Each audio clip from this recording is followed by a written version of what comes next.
Hello guys, I am English expert from the golden classes. How are you? Comment में जरूर बता देना। And आज हम एक नया टॉपिक सीखेंगे। मतलब टॉपिक तो नहीं सीखने वाले हैं, यहाँ पर हम आपको कुछ आइडियाज दूंगी। क्या दूंगे? आइडियाज दूंगी मैं आपको कि यार इंग्लिश जो है ना वो हम कैसे बोले हैं। हमें बोलना ही नहीं आता है, हम बोल ही नहीं पाते हैं। किसी के सामने भी जाते हैं अगर अटक जाते हैं और फिर लोग हमारी ऐसी उड़ाते हैं तो हम सब कुछ बकवास हो जाता है मैम। अब इस बात की कोई टेंशन लेने वाली बात नहीं है क्योंकि हम आ गए हैं आपके साथ। तो सबसे पहले हम ये देखते हैं कि इंग्लिश को हम क्या मानते हैं, राइट? देखो, आप इंग्लिश जब ही सीखते हो जब ही सीख सकते हो जब आप इंग्लिश को एज अ सब्जेक्ट नहीं एज अ लैंग्वेज मानोगे। क्या मानोगे? एज अ सब्जेक्ट नहीं एज अ लैंग्वेज मानोगे। अच्छा मैम, ठीक है, हमने मान लिया एज अ लैंग्वेज। ऐसे मानने वाली बात नहीं है। जब तक आप उसका प्रैक्टिस नहीं करोगे, जब तक आप इंग्लिश नहीं सीख पाओगे। दिस इज माई थॉट, ऐसा मैं सोचती हूँ, राइट? अब क्या होता है कि मैम इंग्लिश को लैंग्वेज मान लिया, बट मैम इंग्लिश तो एक एज अ सब्जेक्ट है। अच्छा, आप ये बात कर रहे हो तो हिंदी भी तो एक एज अ सब्जेक्ट है ना, but Hindi is a language. Hindi is a special language and Hindi is always a subject like English. This is always a subject and also language. आपने देखा होगा कि कहीं बाहर से लोग आते हैं, अमेरिकन, स्पेनिश, चाइनीज वगैरह जितने भी लोग आते हैं, उन्हें अपने कंट्री की लैंग्वेज तो ऑलरेडी आती होती है। जैसे जापान के जापानीज बोलते हैं, राइट? अब वो तो अपनी बात है, वो कौन कौन सी बोलते हैं, लेकिन उनको उनके साथ इंग्लिश भी आती है जिससे कि वो अदर पर्सन से टॉकिंग कर सकें। अब ऐसा है कि इंडिया का एक पर्सन खड़ा है, अब एक जापान का एक पर्सन खड़ा है। जापान को जापानीज आती है, इंडिया को हिंदी इंग्लिश दोनों आती है, और जापानीज को भी इंग्लिश आती है, तो वो दोनों एक दूसरे से कनेक्टिविटी बना सकते हैं, अदरवाइज वो नहीं बना सकते हैं। तो इंग्लिश को हमें ये नहीं पढ़ना कि यार इंग्लिश हम पढ़ लेंगे अच्छे नंबर आ जाएंगे, दैट्स अ ग्रेट, बस इतना बहुत है। नो, अगर आप इंग्लिश को ओनली पेपर में अच्छे मार्क्स के लिए पढ़ते हैं तो आप बस अच्छे मार्क्स के लिए ही पढ़ते रह जाएंगे, कभी आप उसमें आगे नहीं बढ़ेंगे, सॉरी। अब अगर मैं आपसे कहूँ आप एज अ पेपर ही मान के चलते हैं तो आप क्या करेंगे कि भाई इंग्लिश में ये सेंटेंसेस टेंस आते हैं, प्रेजेंट इंडेफिनिट वगैरह वगैरह, तो आपने पढ़ लिया, पेपर के लिए प्रिपरेशन कर ली, बहुत अच्छी है, बहुत बढ़िया। लेकिन जब पेपर निकल जाते हैं ना, जब हम पेपर से बाहर आ चुके हैं, जब हम दूसरे स्टैंडर्ड में आ चुके हैं, या फिर हम दूसरी अपर क्लासेस में आ चुके हैं, तो क्या करते हैं? वो सेंटेंसेस ही नहीं बना पाते हैं। क्यों नहीं बना पाते? इसलिए नहीं बना पाते हैं क्योंकि जो हमने जो सेंटेंसेस पढ़े थे ना पिछली क्लासेस में, प्रीवियस क्लासेस में, वो ओनली हमने as a number, as a marks हमने पढ़े थे, राइट? तो हमें as a marks, as a कुछ नहीं पढ़ना, हमें पढ़ना है as a language. English is a language and so we study as a language. English एक लैंग्वेज है तो हमें उसे एक लैंग्वेज की तरह ही रखना है ना। हमें लैंग्वेज सीखनी है। मैम हम तो बोल नहीं पाते हैं, हमारी मदर टंग में से तो इंग्लिश निकलती ही नहीं है। क्यों नहीं निकलती? क्योंकि आप प्रैक्टिस नहीं करते। आज आपको हिंदी बोलनी है तो आपको कुछ वर्ड सोचने की जरूरत पड़ती है क्या? अगर आपको एक सेंटेंस बोलना है, राम आगरा जाता है, तो आप ये सोचोगे अरे राम आगरा, आपको सोचने का मतलब पड़ रहा है? नहीं ना। आप जो मन की बात अपनी बोलना चाहते हो हिंदी में, आप हाल बोल देते हो। क्योंकि जो आपकी मदर टंग है ना, ये जो मदर टंग होती है ये बहुत गंभीर होती है। जिसकी आदत इसे लग गई वो लग गई, छूटने वाली नहीं होती है। ये हमारी हैबिट में आ गया है हिंदी बोलना मदर टंग से। तो मदर टंग से ही हम इंग्लिश कैसे बोल पाए? वो उसकी टेंशन आप नहीं लोगे, उसकी टेंशन मैं लूंगी, बिकॉज ये मेरा हेडेक है। आपको ओनली यहाँ से लर्निंग पॉइंट्स लेने हैं, ओके? पॉइंट्स तो लेने हैं, उनका आउटपुट भी निकालना है आपको, है ना?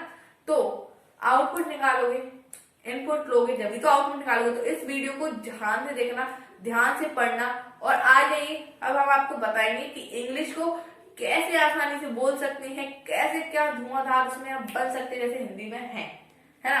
तो केयरफुली ऑन द बोर्ड। अब सबसे पहले हम यहाँ पर कुछ आपको 5 गोल्डन स्टेटमेंट देंगे। क्या देंगे? 5 गोल्डन स्टेटमेंट।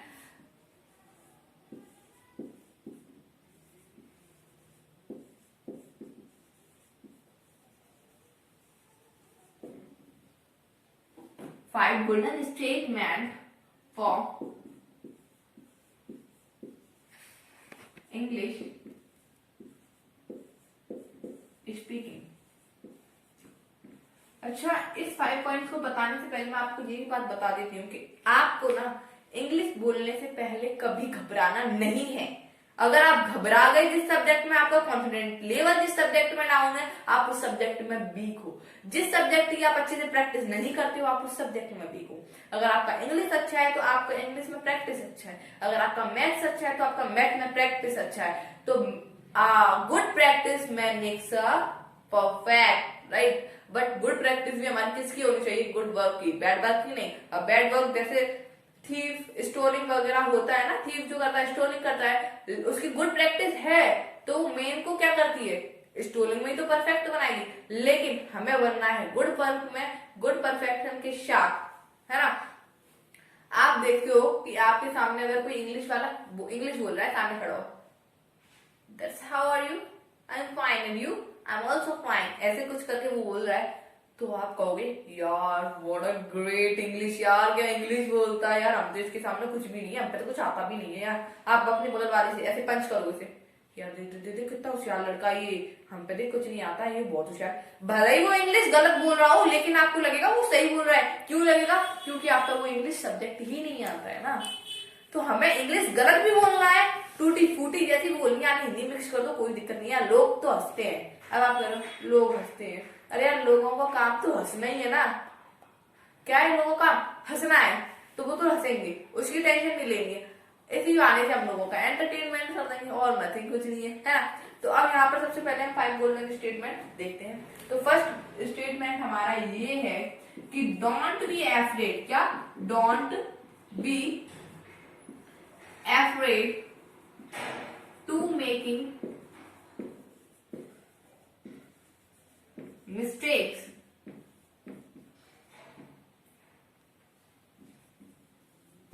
हमें मिस्टेक करने से नहीं डरना है यार। इंग्लिश में जितना आप गलत बोल सकते हैं बोलो, क्योंकि भाई सीखते आप मिस्टेक से ही हो। किससे सीखते हो? मिस्टेक से ही सीखते हो।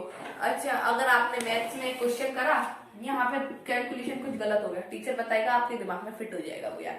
तो गलती से ही हम सीखते हैं। तो इंग्लिश में जितना गलती हो सकता है, बोलने में, लिखने में, पढ़ने में, सुनने में, जितना गलती हो सकता है उतना करो, उतना ही सीखोगे। गलती नहीं हो रही है, अपने आप करो, हाँ अपने आप करो, है ना।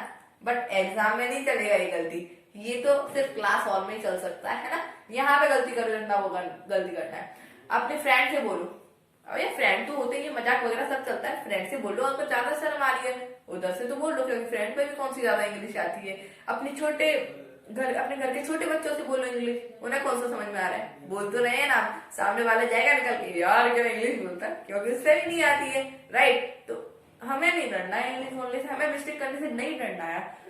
वो क्या सोचेगा यार, मैंने तो मिस्टेक कर दी, टीचर क्या सोचेगा, फ्रेंड क्या सोचेगा, सोच ही नहीं दो ना, उनका काम तो सोचना ही है। लेकिन हमारा काम क्या है? मिस्टेक करना, तो मिस्टेक करेंगे ओनली इन क्लासरूम, है ना। अब देखते हैं कि सेकंड स्टेटमेंट क्या है हमारा। सेकंड स्टेटमेंट ये है, क्या है सेकंड स्टेटमेंट हमारा? ये जाता है, मुझे थोड़ा सा हंसी आ रहा है आज, है ना, कि हमें ना सबसे पहले मेक सिंपल सेंटेंसेस। क्या? Make simple sentences. सेंटेंसेस मैंने आपको बताया था मेरी पहली वीडियो में ही डल रहा है। सेंटेंसेस क्या होती हैं? A group of words which makes a complete sense in arranging order is called a sentences, right. हाँ, जिनका अच्छे से मीनिंग निकले और एक वर्ड्स का ग्रुप जिनका अरेंजिंग ऑर्डर में हम लगाए, उन्हें अच्छे से जिसका मीनिंग निकले, वही सेंटेंस है। तो हमें सबसे पहले छोटे छोटे सिंपल सेंटेंसेस बनाने होंगे। जैसे कैसे? अगर आपका फ्रेंड है, आपके नेबर है, आपके कुछ भी है, टीचर्स वगैरह, hello sir, good morning sir, how are you sir? Fine sir, I'm also fine sir. How is your life sir? Fantastic sir. Come in, get out, sit down, stand up. Hello mama, good morning. Mama, what are you cooking now? Bhaiya bye. Hey boy, your mother is calling you. ऐसे कुछ simple sentences आप बनाओ और उनको बोलो। बनाने से काम नहीं चलेगा, विद बोलो, है ना। मतलब स्पीकिंग भी करो उनकी, है ना। तो स्पीकिंग करोगे, प्रैक्टिस में आएगा। प्रैक्टिस क्या करता है? मैन को परफेक्ट बनाता है, ये थॉट हमेशा ध्यान रखो, है ना। Make simple sentences, simple sentences जल्दी से फटाफट से सिंपल। अब फटाफट तो नहीं बना पाओगे यार, लेकिन उनकी प्रैक्टिस तो करो। बोलते बोलते कम यार, व्हाट आर यू डूइंग यार, ऐसे कुछ भी बोल सकते हो, है ना। आप नहीं सही बोल पा रहे हो, गलत बोलो। फर्स्ट पॉइंट को हमेशा ध्यान रखना, it is a very important, है ना। अब एक मैं आपको चीज बता दूं, मैं सिंपल सेंटेंसेस बनाना तो बहुत हार्ड रहेगा, हम पे तो इंग्लिश का ए भी नहीं आता है। इतना तो आता है आप तक, ये लिख सकते हो, आप धीरे धीरे करके सब कुछ सीख जाओगे। This is my promise. जैसे एक थॉट में देना चाहूंगी यहाँ पे कि एवरीथिंग, क्या everything is difficult before becomes easy. मतलब कि everything is difficult before becomes easy. हर कोई चीज इजी बनने से पहले हमारे लिए कठिन होता है। अब जैसे अगर मैं आपको बात करा दूं कि हिंदी है ना, हिंदी आप हिंदी से ले लो कि हिंदी अगर आपको बोलना भी नहीं आता होगा, आपको उसने सुना भी नहीं होगा ना, तो हिंदी आपके लिए हार्ड होगा, हिंदी आपके लिए हार्ड होगा। लेकिन जिस दिन वो आपके लिए इजी बन जाएगा तो वो उससे पहले क्या होगा, हार्ड होगा। आपने इजी कैसे बनाया, उसको प्रैक्टिस करके बनाया, राइट। अगर आपका फिजिक्स अच्छा है तो कैसे अच्छा है, आपने पहले कुछ कठिनाइयों से सामना करा होगा, इसलिए आपका फिजिक्स अच्छा है। ऐसे सभी चीज पहले करने से पहले ना बहुत डिफिकल्ट होती है, लेकिन बाद में बहुत इजी होता है। जैसे आपने मैथ्स का एक सवाल देखा, यार ये तो बहुत डिफिकल्ट है, मुझ पर तो आ ही नहीं रहा, आपने देखते ही कह दिया, लेकिन आपने करने की प्रैक्टिस नहीं करी है उसे। आप प्रैक्टिस करो, अरे यार ये तो इतना छोटा था, मुझ पर नहीं आ रहा था यार, क्या हुआ, आप प्रैक्टिस करते हो तो आएगा, नहीं करते तो बिल्कुल ही नहीं आएगा। प्रैक्टिस करके तो देखो एक बार सही चला जाए, राइट। तो सेकंड हमारा ये स्टेटमेंट। अब थर्ड स्टेटमेंट देखो क्या होता है। थर्ड स्टेटमेंट होता है टेक इनपुट। क्या, टेक इनपुट। अरे भाई टेक इनपुट, मैम इनपुट कैसे लें, कैसे लें मैम, हमारे पास तो इनपुट है नहीं, तो लें कैसे। देखो मैं बताती हूँ टेक इनपुट कैसे लोगे। आप लिसनिंग करो, क्या करो, लिसनिंग करोगे तो स्पीकिंग करोगे, स्पीकिंग करोगे तो रीडिंग करोगे, एंड रीडिंग करोगे तो राइटिंग करोगे। It's a good work for our. अरे मैम लिसनिंग कैसे करें, हमारे पास तो लिसनिंग वाला कोई है ही नहीं, हमारे घर में तो हमारे पेरेंट्स पढ़े लिखे है ही नहीं, हमारे घर में तो हमारे छोटे भैया बड़े भैया कोई भी नहीं इंग्लिश जानता है, तो मैम कैसे। आजकल भाई सोशल मीडिया का जमाना है, इंटरनेट का जमाना है, आप फोन पे किसी को भी सर्च कर सकते हो। नेटिव स्पीकर्स, इंडिया के स्पीकर्स को, नेटिव स्पीकर्स मतलब अपने देश के स्पीकर्स को आप सर्च कर सकते हो, उनकी स्पीच सुन सकते हो। लिसन करोगे, आपके कान में वर्ड्स जाएंगे, आपके दिमाग में जो वर्ड्स हैं वो केंद्रित होंगे, एकदम कलेक्ट हो जाएंगे। आपने एक वर्ड सुना, हाँ यार इसका मीनिंग तो नहीं आ रहा मुझ पे, तो मैं देखता हूँ आपको वर्ड फिट हुआ कि नहीं हुआ, तो आप उसे स्पीकिंग में लाइए। अगर आप सुनोगे नहीं तो बोल नहीं सकते हो, अगर आप सुनोगे तो बोल सकते हो। ये it depend in this. Listen करो, स्पीकिंग करो। अगर भाई लिसन करते रहे, स्पीकिंग नहीं करोगे तो किसकी, बेकार। हमें स्पीकिंग करने के लिए सीखना है मैम, तो स्पीकिंग करो। अब स्पीकिंग किससे करें, किसी से भी कर दो, अपने सामने, आपके घर पे मिरर तो हो गई, मिरर के सामने बात करो, मिरर से बात करो, किसी से भी। कोई भी आपको पागल कहने हुआ, जो पागल होता है वही सब कुछ करता है, नया रख लेना। हाँ, अब उसके बाद हमें सेकंड में क्या करना है कि रीडिंग करना है। क्या करना है, रीडिंग। क्या करना है, रीडिंग। इन सबसे आपका इनपुट जाने वाला है ना। रीडिंग, बुक है, बुक लो, बुक को पढ़ना स्टार्ट करो। अरे मेरा मन ही नहीं करता है, हमारा तो मन नहीं करता है, तो मन को मारो यार, मन कर, जबरदस्ती करो उससे, है ना। तो रीडिंग आपने करा इंग्लिश का, बहुत बड़ी। रीडिंग करोगे तभी राइटिंग कर पाओगे, क्योंकि आप जैसा बोलते हो, जैसा पढ़ते हो, वैसा ही लिखते हो। तो यहां से तो आपको क्या मिलेगा, इनपुट मिलेगा। क्या मिलेगा, इनपुट। लेकिन अगर हमें लिसनिंग करनी है तो हमें मुंह से लिसनिंग नहीं करनी है, हमें ईयर थ्रो, ईयर से विद केयरफुली लिसनिंग करनी है, एंड स्पीकिंग करनी है हमें माउथ से, एंड रीडिंग करनी है हमें थ्रो आईज से, एंड हमें राइटिंग करना है थ्रो विद हैंड्स। ओके। अब फोर्थ पॉइंट क्या जाता है मैम, फोर्थ पॉइंट ये जाता है मेरे स्टूडेंट कि हमें हमेशा कुछ ना कुछ लिसन समथिंग डेली, हमें कुछ ना कुछ हमेशा नया सीखना चाहिए। क्या सीखना चाहिए, सॉरी, हमें हर रोज कुछ ना कुछ सुनना है, हमें हर रोज कुछ ना कुछ सुनना है। ऐसा नहीं मैंने कहा था लिसन कर लूं, हाँ अपने आप इंग्लिश बोलना सीख जाएंगे, एक दिन आया मन में कर लिया तो कुछ नहीं है। नहीं नहीं नहीं, आपको लिसन करना है डेली मेरे डियर फ्रेंड्स, आपको लिसन डेली करना है, कुछ भी यार, स्पीच पोयम, बट इंग्लिश में। किसमें? इंग्लिश में। अगर आपको इंग्लिश वो बोलना नहीं समझ में आ रही है तो आपकी जो अंडरलाइंस भी आती है ना नीचे लिखी हुई, आप उन्हें पढ़ो, आप उनसे समझिए। हाँ, आप वैसे नहीं समझ पाएंगे। आप अमेरिकाओं के जैसे नेटिव अमेरिकन स्पीकर्स को सुनेंगे तो आपको कुछ, तो ये सभी आपके फोर्थ पॉइंट में इंक्लूड है। अब लास्ट एंड फाइनल पॉइंट हम देख लेते हैं, फिफ्थ पॉइंट, जल्दी से फटाफट से, कि फिफ्थ पॉइंट क्या है। कि फिफ्थ पॉइंट वो है कि आपको अपने पास हमेशा डिक्शनरी रखनी है। Always keep dictionary with you, always keep dictionary with you. अब आप कह रहे हो मैम डिक्शनरी तो बहुत मोटी होती है, बैग में नहीं आ पाती है, तो मैम वजन बहुत ज्यादा हो जाता है, तो कैसे रखें मैम? अरे भाई सोशल मीडिया का जमाना है, फोन तो रखते ही हो आप।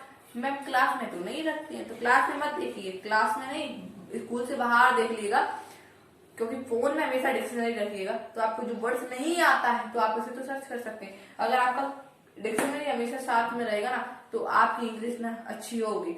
ये नहीं कि डिक्शनरी में से आप वर्ड्स लर्न करो, अगर ऐसे ही आप डिक्शनरी में से वर्ड लर्न करने बैठ जाओ ना तो तोता बन जाओगे, कुछ नहीं होगा फिर आपका, है ना। तो वहां पे अगर हमारे का जब डाउट निकलता है ना तभी हमारे दिमाग में कुछ चीज जाती है, अदरवाइज जाती नहीं। तो भाई देखो ये 5 स्टेट तो मैंने बता दी, 5 स्टेटमेंट, लेकिन इनको फॉलो करना आपका काम है, इनको फॉलो करना आपका काम है। जब तक आप फॉलो नहीं करोगे तो स्टेटमेंट स्टेटमेंट ही रह जाएंगे, कभी भी इनका कुछ नहीं हो पाएगा, है ना। इसलिए आप इनको सबसे पहले फॉलो करें, कुछ भी डिस्कशन वगैरह की कोई जरूरत नहीं है, हेजिटेशन वगैरह कुछ नहीं। एंड इसी के साथ हमारा वीडियो एंड होता है। एंड आई होप आपको मेरी वीडियो पसंद आई होंगी, मेरे 5 स्टेटमेंट्स पसंद आए होंगे। अगर पसंद आए तो जल्दी से लाइक शेयर एंड कमेंट कर दीजिए एंड बेल आइकन पर क्लिक कर दीजिए। इसी के साथ वीडियो को खत्म होती है। Thank you so much and bye bye, take care. आपको कुछ समझ में नहीं आएगा, क्यों नहीं आएगा? क्योंकि वहां का जो परफेक्शन होता है ना, वॉवेल्स कॉन्सोनेंट सबका बहुत अच्छा होता है। और इंडिया के अंदर ऐसा नहीं कि इंडिया के अंदर खराब होता है, वहां पे भी बहुत अच्छा होता है, लेकिन उनका कुछ अलग होता है, राइट। तो अभी हमें क्या करना है, लिसन समथिंग डेली, कुछ ना कुछ हमें सुनना ही है। अब लिसन तो कर लेंगे, उसके साथ हमें स्पीकिंग भी करना है, स्पीकिंग समथिंग डेली।